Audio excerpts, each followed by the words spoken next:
ನಿಶ್ಚಯ್ ಸರದಿ. ಸೊ ನಿಶ್ಚಯ್, ಯಾವ ಹಾಡು 2025 ಮತ್ತೆ ಮತ್ತೆ ತಾವು ಕೇಳಿದ್ದು ತಮ್ಮ ಇಷ್ಟಪಟ್ಟ ಸಾಂಗ್ ಯಾವುದು? ಇನ್ನೂನು ಬೇಕಾಗಿದೆ ಎಂಬ. ನಾವು ಇದನ್ನ 2025 ಇನ್ನೂನು ಬೇಕಾಗಿದೆ ಅಂತ ಅನ್ಕೊಬಹುದಾ? ಹೌದು, ಒಳ್ಳೆಯ ನೆನಪುಗಳು ಮತ್ತೆ 26ಗೂ ಹಾಗೆ ಕಂಟಿನ್ಯೂ ಆಗಲಿ ಅಂತ. ಭಾವಗಳ ಬೀಸಣಿಗೆ ಬೀಸೋ ಮಾಯಾವಿ ನಿನ್ಸಿರ ಧ್ಯಾನಿಸುವ ತೀರ ಸಾಮಾನ್ಯ ನಾನು.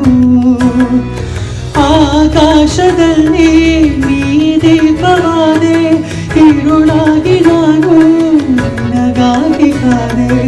ಈ ಮೌನವೀಗ ಮಾಧುರ್ಯವಾದೆ, ಹೊರತಾಗಿ ನಿನ್ನ ನಾ ಖಾಲಿಯಾದೆ.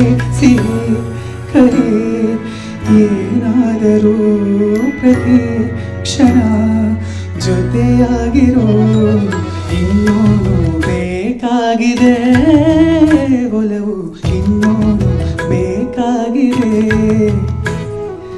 ಇನ್ನೂನು ಬೇಕಾಗಿದೆ ಒಲವು, ಇನ್ನೂನು ಬೇಕಾಗಿದೆ. ಸೋಗಿ ನಿನ್ನ ಮೌನ ತಂಗಾನೇನು